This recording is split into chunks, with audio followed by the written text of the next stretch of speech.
Well, Stephanie March is the Australian Network correspondent in New Delhi. She's been following developments from the region and she joins me now. Steph March, the Sri Lankan Navy has confirmed that it's received these asylum seekers.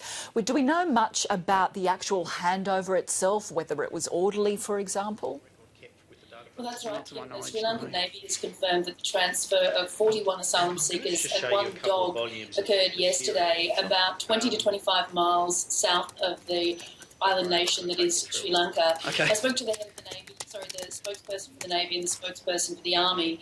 The Army spokesperson says that the conditions were quite calm and the transfer went ahead quite smoothly, and that those asylum seekers are due to arrive at the South Sri Lankan port of Galle sometime today, where they'll be handed over to the Criminal Investigation Department for further questioning.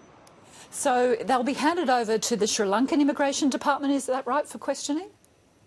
Correct. They'll be handed over to the, not the Immigration Department for processing, and then to the Criminal Investigation Department, which is a arm of the intelligence branch. It's a crime to leave Sri Lanka without leaving via an official port. So often people who are caught at sea and returned are processed with illegal migration offences, which requires an appearance before a magistrate who then decides if they should be released or not. And also, obviously, the Sri Lankan authorities will be trying to establish whether or not any of the people on board had any links to any militant groups, which is another reason they say that the screening is required by the Intel Department. And Stephanie, during that process, would these asylum seekers be kept in detention in Sri Lanka?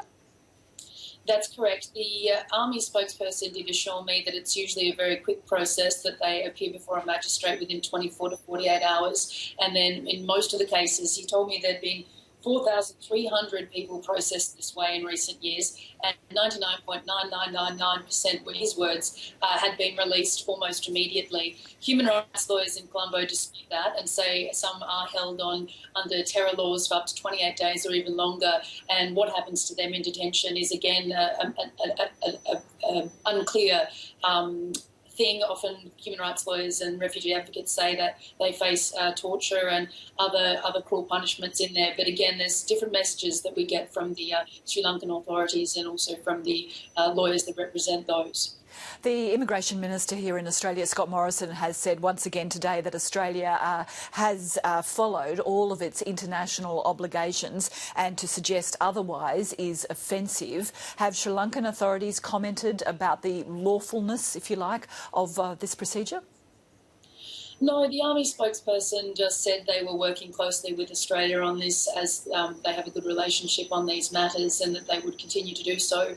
A refugee lawyer I spoke to yesterday said he believes it is a clear breach of international obligations by not allowing these people to pursue all legal avenues in Australia to make their claim for asylum. And we obviously know very little about the so-called enhanced screening process that went on that determined to send these people back to Sri Lanka. So refugee lawyers in Sri Lanka would say that Australia has breached its international obligations by not allowing them to pursue legal avenues. But again, it's a controversial topic. So we now know that the Sri Lankan Navy took these people from Australian authorities in a mid-ocean transfer yesterday. Is the Sri Lankan Navy indicating whether or not it's preparing to accept any more asylum seekers in some sort of handover from Australia? Because there is this speculation about a second boat carrying more than 150 people.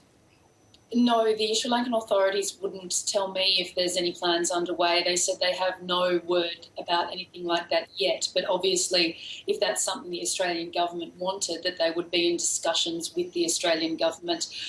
It seems that perhaps they let the Australian government take the lead on this one, only choosing to speak out from the Sri Lankan side after Scott Morrison made his announcement this morning.